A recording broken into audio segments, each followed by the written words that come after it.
The family of a disabled boy say he was forced to sleep on an airport floor with no blankets and little food after they were stranded in Tenerife for over 24 hours.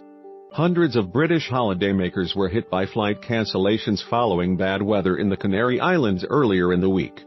Many passengers accused tour operator Thomas Cook of leaving stranded customers to fend for themselves without any assistance from a rep. And the Perry family from Brownhills in the West Midlands say they were left in the airport with nowhere else to go after their flight to East Midlands Airport was delayed.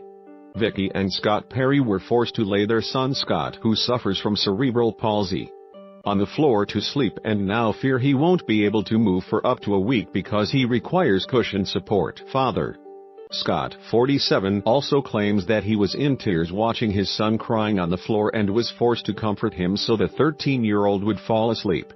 While mother Vicky, 36, described the scenes at Tenerife Airport as like a third world country, adding that pregnant women and the elderly were left with little food or drink.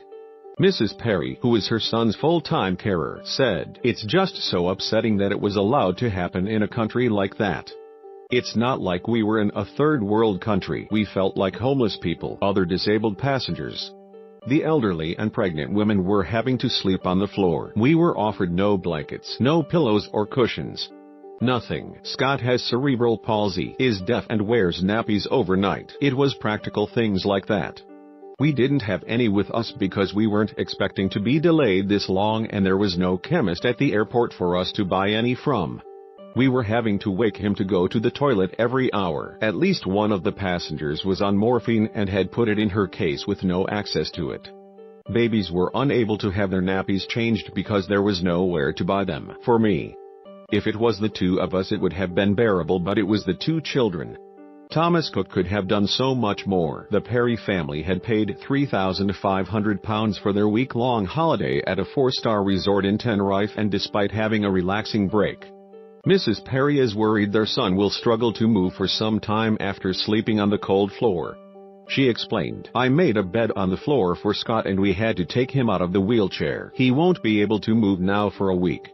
It was like we were in a third world country. We had to help other wheelchair users onto the floor so they could sleep too." When we told the Thomas Cook rep, she said, "Oh, we didn't realize. We're trying to open the VIP lounge for you. I'll go and speak to someone," and she never came back. "We were all entitled to a welfare token worth €20, but it's not a 24-hour airport and the last flight was 11:30 p.m. Only the Burger King stayed open and they opened another cafe. At 6 a.m. on Monday our card was topped up with €20, but this time no one was told, so another woman only found out when she went to pay for something." As passengers grew increasingly anxious on the holiday island, they desperately searched online to see if any flights were scheduled to arrive from Tenerife to East Midlands Airport. Some even tried to track the location of the aircraft on their phones as no reps were available.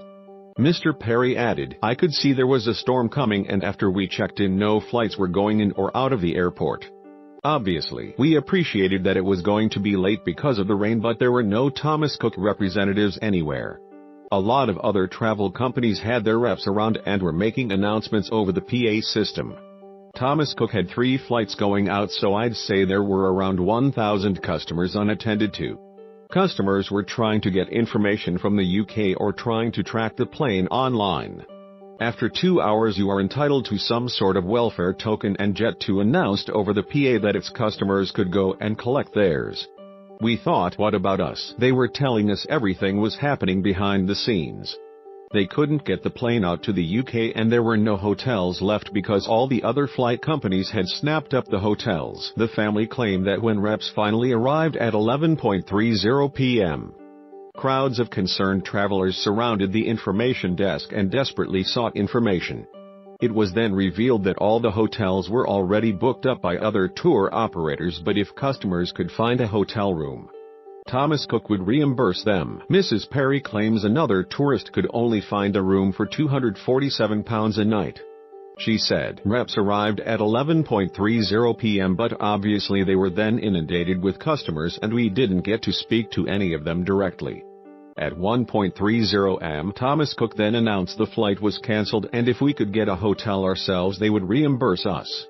It was a 2-hour wait for taxis and we needed to be back at the airport for 6 a.m. Somebody else we knew was hoping to get out of the airport into a hotel, but they were charging £274 for a night. That's not affordable when you've just had a holiday. Thomas Cook has since apologized for the clearly unacceptable treatment of their customers and have offered the Perry family £600 in compensation.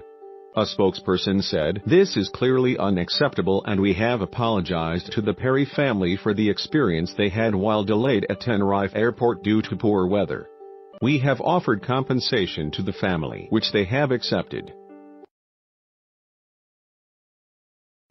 Where the freaks at?